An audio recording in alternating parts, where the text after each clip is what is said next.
হলি কোরআন ইসলামী একাডেমিতে বার্ষিক ক্রীড়া প্রতিযোগিতা পুরস্কার বিতরণ অনুষ্ঠান অনুষ্ঠিত হয়েছে। বিস্তারিত জানাচ্ছিলেন তৌহিদুজ্জামান স্বপ্ন ময়মনসিংহ থেকে। ময়মনসিংহের বাংলাদেশ কৃষি বিশ্ববিদ্যালয় ক্যাম্পাসের ১ নম্বর গেট সংলগ্ন হলি কোরআন ইসলামী একাডেমিতে বার্ষিক ক্রীড়া প্রতিযোগিতা ও পুরস্কার বিতরণ অনুষ্ঠান ২০২৬ অনুষ্ঠিত হয়েছে। আজ সোমবার বিকেল ৩টায় উৎসবমুখর পরিবেশে এই অনুষ্ঠান সম্পন্ন হয়। অনুষ্ঠানে প্রধান অতিথি হিসেবে উপস্থিত ছিলেন ময়মনসিংহ ৪ সদর আসনের সংসদ সদস্য প্রার্থী আবু ওয়াহাব আকন্দ ওয়াহিদ। বিশেষ অতিথি হিসেবে উপস্থিত ছিলেন প্রফেসর মোহাম্মদ বুরহান উদ্দিন, ক্যাপ্টেন মোহাম্মদ শফিক সালাউদ্দিন ও মোহাম্মদ আব্দুল মান্নান। এছাড়াও অনুষ্ঠান শিক্ষার্থী, অভিভাবকবৃন্দ ও স্থানীয় গণ্যমান্য ব্যক্তিবর্গ উপস্থিত ছিলেন। অনুষ্ঠানে মাদ্রাসার কোমলমতি শিক্ষার্থীদের বিভিন্ন ক্রীড়া ইভেন্টে অংশগ্রহণের জন্য পুরস্কার প্রদান করা হয়। মাদ্রাসার সুপার ও অতিথিবৃন্দ শিক্ষার্থীদের হাতে পুরস্কার তুলে দেন। শিশুদের আনন্দ উচ্ছ্বাসে পুরো অনুষ্ঠানটি প্রাণবন্ত হয়ে ওঠে। একটি দ্বীনি শিক্ষার প্রতিষ্ঠান হিসেবে হলি কোরআন ইসলামী একাডেমি নৈতিকতা ও ইসলামী শিক্ষার পাশাপাশি শিক্ষার্থীদের শারীরিক ও মানসিক বিকাশে গুরুত্ব দিয়ে আসছে বলে জানান প্রতিষ্ঠান কর্তৃপক্ষ। অনুষ্ঠান শেষে প্রতিষ্ঠান কর্তৃপক্ষ জানান, প্লে থেকে পঞ্চম শ্রেণী পর্যন্ত আবাসিক ও অনাবাসিক শাখায় ভর্তি কার্যক্রম চলমান রয়েছে। এ সময় শিক্ষক মণ্ডলী বলেন, সন্তান আপনার, দায়িত্ব আমাদের। এই মূল মন্ত্রকে ধারণ করেই আমরা শিক্ষার্থীদের গড়ে তুলতে কাজ করছি। সুশৃঙ্খল ও সুন্দর আয়োজনের মধ্য দিয়ে বিকেল ৩টায় অনুষ্ঠানের সমাপ্তি ঘোষণা করা হয়।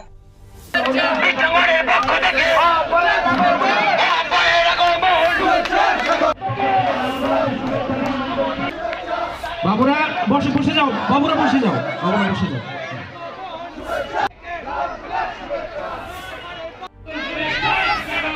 হলি কোরআনের পক্ষ সকলের পছন্দের প্রার্থী, ধানের প্রার্থী জনাব আবু ওয়াহাব আকন্দ আমাদের মধ্যে উপস্থিত হয়েছেন।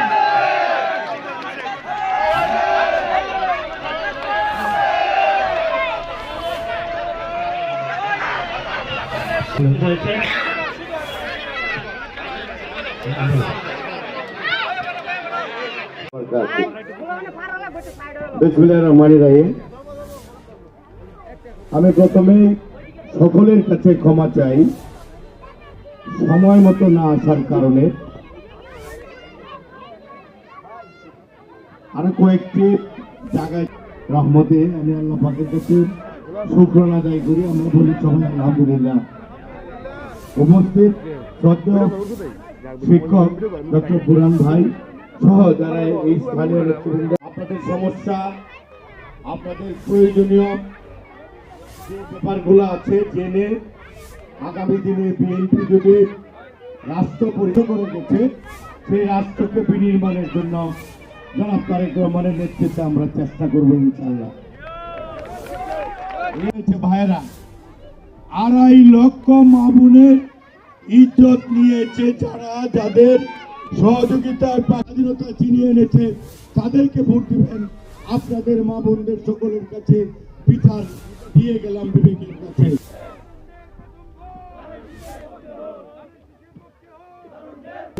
পাওয়া আপনাদের কাছ থেকে থাকবেন, সুস্থ থাকবেন, সবাইকে বাংলাদেশ। আমি বলি মাশাআল্লাহ, মারহাবা।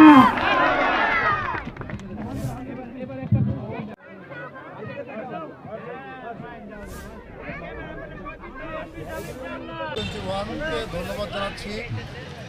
আমি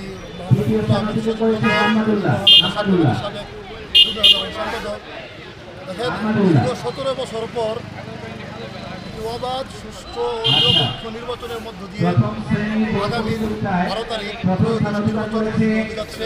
আর ভোটের মাঠে আপনারা ধৈর্য ধরে অপেক্ষা করুন। আগামী 12 তারিখ গণতান্ত্রিক পরিবেশ সুষ্ঠু একটি নির্বাচন হবে ইনশাআল্লাহ।